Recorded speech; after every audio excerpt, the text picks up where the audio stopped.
Hello everyone.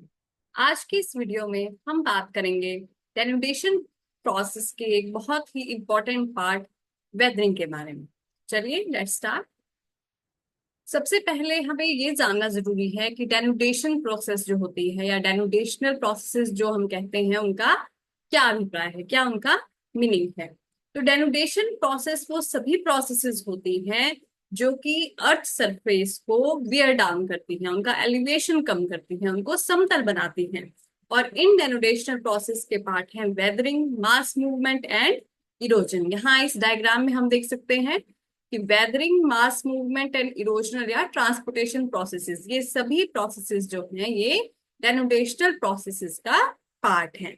और इनकी जो ड्राइविंग फोर्सेस है या जो एनर्जी है जिसके द्वारा ये इन होती है, इनका काम होता है। तो वेदरिंग जो है उसमें ग्रेविटेशनल फोर्सेस, मॉलिक्यूलर स्ट्रेसेस और केमिकल एक्शंस ये इंपॉर्टेंट हैं। इसी तरह मास मूवमेंट में जो ग्रेविटेशनल फोर्स होती है, गुरुत्वाकर्षण बल होते हैं, वो इंपॉर्टेंट है। और जो इरोजन या ट्रांसपोर्टेशन होता है वो काइनेटिक एनर्जी के द्वारा किया जाता है। तो ये तीनों प्रोसेसेस मिलकर डेनुडेशनल प्रोसेसेस कहलाती हैं। अब इसी में जो फर्स्ट है वेदरिंग, वो हमारा आज का टॉपिक है। तो वेदरिंग का मतलब होता है कि जो भी अर्थ सरफेस पे रॉक्स हैं, चट्टाने हैं, उनका डिसइंटीग्रेशन या उनका ऑल्टरेशन, उनके स्वरूप में परिवर्तन होता है, जो कि फिजिकल, केमिकल या बायोलॉजिकल प्रोसेसेस के थ्रू किया जाता है। और ये विंड के द्वारा, वाटर के द्वारा या क्लाइमेटिक फैक्टर्स के द्वारा किया जाता है। अब इसका एक इंपॉर्टेंट कैरेक्टरिस्टिक है वेदरिंग का कि जो भी डिसइंटीग्रेशन होगा रॉक्स का या डिसलोकेशन होगा, वो जो मास है, वो जो रॉक मास है, वो कहीं भी उसकी मूवमेंट नहीं होगी, वो उसी स्थान पर रहता है। तो जो अभी हम नेक्स्ट पढ़ेंगे इरोजन, तो वेदरिंग और इरोजन में यही एक डिफरेंस है कि जो वेदरिंग में जो रॉक मास है वो अपने स्थान पर ही रहेगा, जबकि इरोजन में वो बहुत सी प्रोसेस के द्वारा इरोड हो जाएगा, उसकी मूवमेंट हो जाएगी। तो ये हमें ध्यान रखना है। अब जो वेदरिंग प्रोसेसेस है और जो उनके एजेंट्स हैं वो क्या क्या है। तो फर्स्ट वेदरिंग प्रोसेस है फिजिकल वेदरिंग, फिर केमिकल वेदरिंग और थर्ड है बायोटिक वेदरिंग। तो जो फिजिकल वेदरिंग है वो मॉइस्चर या वाटर के द्वारा, फ्रॉस्ट या टेम्परेचर के द्वारा या फिर विंड के द्वारा होती है।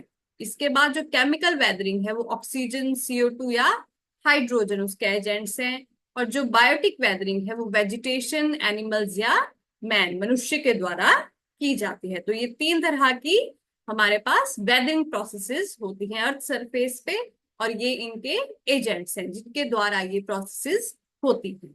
तो फर्स्ट इसमें जो कंट्रोलिंग फैक्टर्स हैं वेदरिंग के, सबसे पहले हम ये जान लें कि जो वेदरिंग है उसको कौन कौन से जो फैक्टर्स हैं जो उसको नियंत्रित करते हैं, कंट्रोल करते हैं। तो सबसे पहला है जो आपकी रॉक है उसका, वो किन मिनरल से बनी हुई है, उसकी जो मिनरलॉजिकल कॉम्पोजिशन है वो किस प्रकार की होगी। और वो जो मिनरल्स हैं वो ये जो रॉक्स होंगी वो कितना अल्टरेशन उसमें होगा या कितना उसका डिसइंटीग्रेशन होगा, उसकी क्या रेट रहेगा, किस दर से होगी, वो ज्यादा होगी, कम होगी, वो ये जो है वो बताएगा। उसके बाद जो टेक्सचर है रॉक का, जो फाइन ग्रेन रॉक्स हैं जैसे कार्बोनेट रॉक्स हैं उनमें केमिकल अल्टरेशन ज्यादा होगी, और जो वेल ज्वाइंटेड रॉक्स हैं उनमें मैकेनिकल डिसइंटीग्रेशन ज्यादा होगी। तो रॉक्स का जो टेक्सचर है वो किस तरह के ग्रेन से बनी हुई है वो भी वेदरिंग को बताता है, इफेक्ट करता है।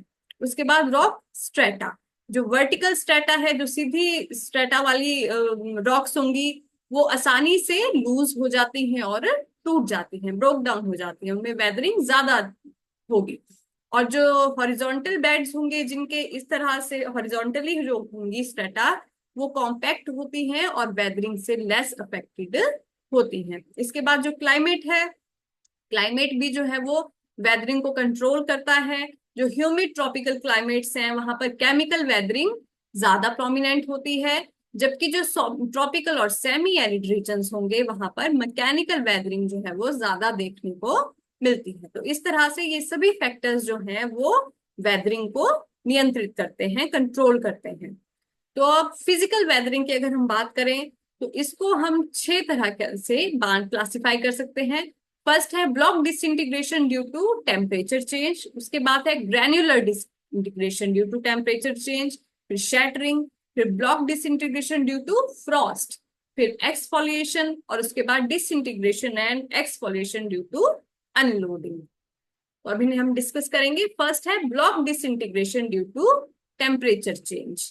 जो भी आपकी जो चट्टाने होंगी, जो ब्लॉक्स होंगी, वो तापमान में चेंज के कारण जब उनमें डिसइंटीग्रेशन होगा तो वो ब्लॉक डिसइंटीग्रेशन कहा जाता है। यहाँ हम देख सकते हैं कि एक रॉक है जो कि दिन के समय हीटेड होती है, गर्म होती है, जिसकी वजह से जो इसकी आउटर लेयर है वो फैल जाती है, एक्सपेंड हो जाती है, जबकि रात के समय ठंडक के कारण, ठंडी होने के कारण ये जो आउटर लेयर है ये कॉन्ट्रैक्ट हो जाती है, संकुचित हो जाती है, जिसके कारण इसमें जो है रॉक में पैरेलल जॉइंट्स हो जाते हैं, और इन्हीं पैरेलल जॉइंट्स के थ्रू जो है ये रॉक डिसइंटीग्रेट हो जाती है। तो जो कॉन्टिन्यूअस हीटिंग और कूलिंग है दिन के समय और रात के समय रिस्पेक्टिवली, उसके द्वारा इस ब्लॉक में डिसइंटीग्रेशन हो जाता है।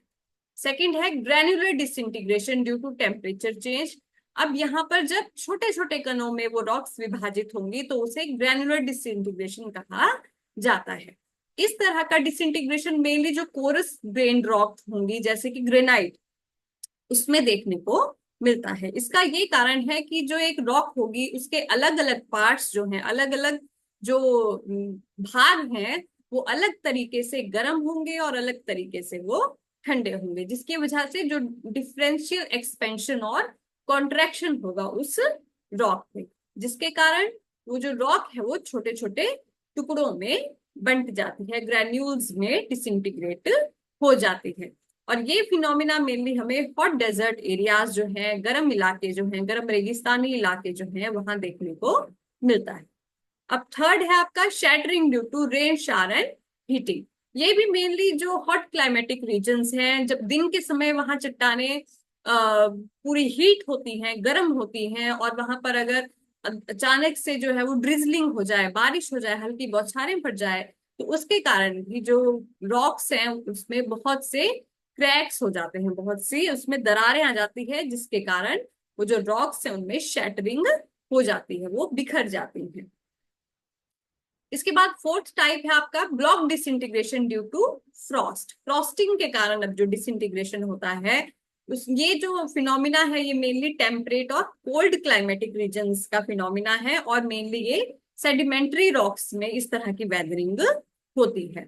यहाँ पर जो है वो रात के समय जो पानी है रॉक्स के अंदर वो जम जाता है, और दिन के समय वो पानी जो है वो थॉ हो जाता है, वो पिघल जाता है, जिसके कारण इस कॉन्टिन्यूस फ्रीजिंग और थॉ के कारण जो है वो जो रॉक्स हैं उनमें दरारें आ जाती हैं और वो टूट जाती हैं। यहाँ हम देख सकते हैं कि इस रॉक में इस फ्रैक्चर के अलोंग, इस फ्रैक्चर में जो है वो पानी है, और ये पानी दिन के समय जो है वो पिघल जाता है और रात के समय बर्फ बन जाता है, जम जाता है, जिसके कारण डिफरेंशियल कॉन्ट्रैक्शन हो जाती है इस चट्टान में, और वो टूट जाती है, डिसइंटीग्रेट हो जाती है। फिफ्थ टाइप है exfoliation due to temperature and wind. इसे अनियन वेदरिंग भी कहा जाता है।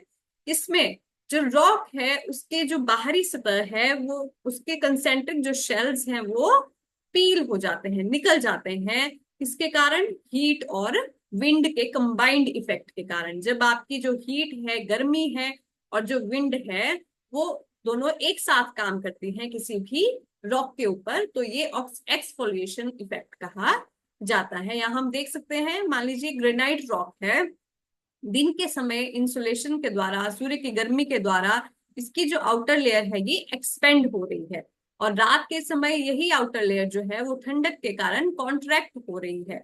इसके कारण जो है यहाँ की इसकी जो बाहरी सतह है वहां पे स्ट्रेस हो रहा है और क्रैक्स डेवलप हो रहे हैं, और जिसके कारण ये जो आउटर सतह है ये लूज हो जाती है, और विंड से जो है वो एक्सफोलिएशन इसका हो जाता है, हवा के द्वारा ये हटा दी जाती है। और यहाँ पर ये देखिए एक्सफोलिएशन डोम जो है, वेदर्ड एक्सफोलिएशन डोम जो है उसका निर्माण होता है। तो इस तरह से इसे अनियन वेदरिंग भी कहा जाता है। अब नेक्स्ट आती है केमिकल वेदरिंग। हमें ध्यान रखना है कि जो फिजिकल वेदरिंग है उसमें जो रॉक्स हैं उनकी जो संरचना है या उनकी जो कॉम्पोजिशन है, जो केमिकल कॉम्पोजिशन है, उनकी जो मिनरल्स हैं उनमें उनमें कोई चेंज नहीं आता है। उसमें मेनली जो प्रेशर है वही काम करता है। जबकि जो केमिकल वेदरिंग है इसमें जो रॉक्स हैं उनकी जो आंतरिक संरचना है, उनकी जो कॉम्पोजिशन है उसमें भी चेंजेस आते हैं। अब जो केमिकल वेदरिंग है इसे हम solution, oxidation, carbonation, hydration, hydrolysis और चिलेशन इन पार्ट्स में विभाजित कर सकते हैं। अब इनको हम डिस्कस करते हैं। फर्स्ट आता है आपका केमिकल वेदरिंग में सॉल्यूशन। जो सॉल्यूशन है वो केमिकल डिकम्पोजिशन का या डिसइंटीग्रेशन का, जो रॉक्स की डिसइंटीग्रेशन है उसका फर्स्ट स्टेप होता है। इसका मतलब है कि रॉक्स में जो भी घुलनशील तत्व हैं, जो भी डिस सॉल्यूशन जिन पार्ट्स का हो सकता है, मिनरल्स का हो सकता है, उनको घोलना, उनका घुलना। ये डिपेंड करता है कि आपके जो रॉक्स हैं उनकी नेचर किस प्रकार की है, उनकी सॉल्युबिलिटी किस प्रकार की है, वो कितना घुलनशील है। जैसे मान लीजिए जो कॉमन सॉल्ट्स हैं वो ज्यादा घुलनशील होते हैं तो उनमें केमिकल वेदरिंग जो है वो ज्यादा होगी, उनका सॉल्यूशन ज्यादा होगा। जबकि जो कार्बोनेट रॉक्स होंगी वो मॉडरेटली सॉल्युबिलिटी उनमें होती है। सेकेंड है ऑक्सीडेशन। ऑक्सीडेशन का मतलब है कि जब भी हमारे एटमॉस्फेयर में जो ऑक्सीजन है वो जो रॉक्स हैं उनके साथ रिएक्ट करती हैं और अनेक तरह के ऑक्साइड्स का निर्माण करती हैं, जिनमें आयरन ऑक्साइड जो है वो सबसे ज्यादा महत्वपूर्ण है, जो कि रॉक्स को डिसइंटीग्रेट करता है। जो रॉक्स की रस्टिंग होती है, उनमें जो जंग लगता है, जो रस्टिंग हो जाती है, उसे ही ऑक्सीडेशन कहा जाता है। और ये मेनली जो आयरन बियरिंग मिनरल्स होती हैं जिन रॉक्स में, उसमें होता है। यहाँ इस डायग्राम में हम देख सकते हैं पूरी रेड हो गई हैं, जो रॉक्स हो गई हैं, तो यहाँ पर ऑक्सीडेशन हुआ है इन रॉक्स का। थर्ड है कार्बोनेशन। कार्बोनेशन का मीनिंग है जब भी हमारे वातावरण में जो CO2 है वो वाटर के साथ मिलकर कार्बनिक एसिड्स का निर्माण करती है, जो कि कार्बोनेट रॉक्स, मान लीजिए लाइमस्टोन है, उसके साथ मिलके कैल्शियम बाइकार्बोनेट बनाती है, जो कि आसानी से पानी में घुल सकता है। इसके द्वारा जो है वो केमिकल वेदरिंग चट्टानों की हो जाती है। जैसे इस डायग्राम में हम देख सकते हैं कि इन चट्टानों के, इन रॉक्स के बहुत से पार्ट जो है वो घुल गए हैं, जो डिसॉल्व हो गए हैं पानी में। जो लाइमस्टोन एरिया होते हैं जिनको हम कास्ट टोपोग्राफी भी कहते हैं, वहां पे जो केव्स का निर्माण होता है वो भी यही कार्बोनेशन प्रक्रिया के द्वारा होता है। फोर्थ है हाइड्रेशन। हाइड्रेशन का मतलब है कि जब वाटर जो है वो रॉक के साथ, जो रॉक मिनरल्स हैं उनके साथ केमिकली रिएक्ट करेगा और जो उसका केमिकल स्ट्रक्चर है, उस रॉक का जो केमिकल स्ट्रक्चर है उसको मॉडिफाई कर देता है, जिसके कारण जो वो रॉक है उसके वॉल्यूम में बदलाव आते हैं, परिवर्तन आते हैं, चेंजेस आते हैं, जिसके कारण कि उस रॉक में जो स्ट्रेसेस होते हैं वो बिल्डअप होते हैं और वो फिजिकल डिसइंटीग्रेशन हो जाती है उस रॉक की।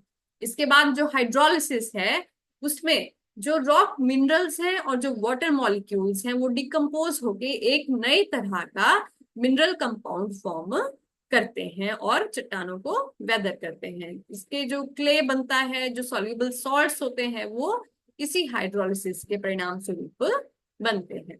सिक्स्थ है चिलेशन। चिलेशन का मतलब है कि जो भी क्षय हुए हुए, जो भी डीके हुए हुए प्लांट्स या एनिमल्स होते हैं वो एक तरह का ह्यूमिक एसिड्स जो है उसे रिलीज करते हैं।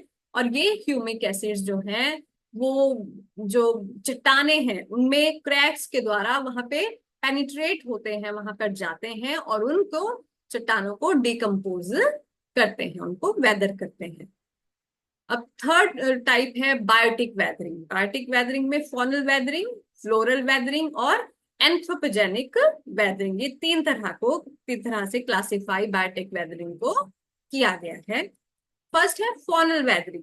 जो भी एनिमल्स के द्वारा वेदरिंग की जाती है, जीव जंतुओं के द्वारा, ऑर्गेनिजम्स के द्वारा जो वेदरिंग की जाती है उसे फॉनल वेदरिंग कहा जाता है। जितने भी बिलकारी एनिमल्स हैं, बिलों में रहने वाले जानवर हैं, वर्म्स हैं जैसे केंचुआ, अर्थ वर्म्स, और जो अदर ऑर्गेनिजम्स हैं वो जो धीरे धीरे जो है चट्टानों को तोड़ते हैं, उनको डिसलॉज करते हैं और उन्हें बहुत से जो वेदरिंग फैक्टर्स हैं, वेदरिंग के लिए उत्तरदायी तत्व हैं, उन्हें एक्सपोज करते हैं।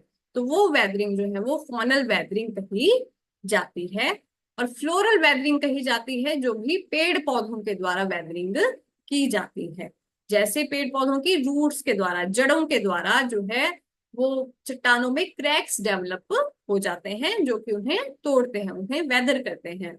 और दूसरा है जो डेंस वेजिटेबल कवर है, बहुत सा एक सघन वेजिटेबल कवर है, वो ग्राउंड सरफेस पे एक माइक्रो क्लाइमेट का जो है वो जनरेट करता है, जो कि बहुत से ऑर्गेनिक एसिड्स को प्रोड्यूस करता है, बनाता है, जिसकी वजह से भी जो चट्टाने हैं उनकी वेदरिंग हो जाती है। या हम देख सकते हैं फ्लोरल वेदरिंग का एग्जाम्पल, कि किस तरह एक जो पौधा है उसकी जड़ ने इस जो पूरी रॉक है इसको डिसइंटीग्रेट किया है, पेनिट्रेट करके इस रॉक में। थर्ड है एंथ्रोपोजेनिक वेदरिंग, जो कि मनुष्य के द्वारा की जाती है। जितनी भी माइनिंग एक्टिविटीज हैं, क्वेरिंग एक्टिविटीज हैं, ये सभी एक्टिविटीज जो है वो रॉक्स को डिसइंटीग्रेट करती है, अपनी स्थान से उन्हें तोड़ती है। तो ये सारी वेदरिंग भी जो है वो एंथ्रोपोजेनिक वेदरिंग कही जाती है, जो कि जिसके लिए मनुष्य उत्तरदायी है। अब जो वेदरिंग है उसकी इंपॉर्टेंस क्या है, क्या उसका महत्व है, तो सबसे पहले कि जो बहुत सी वेदरिंग प्रोसेसेस हैं उनके द्वारा रॉक वेस्ट का उत्पादन होता है, प्रोडक्शन होता है, रॉक वेस्ट बनते हैं।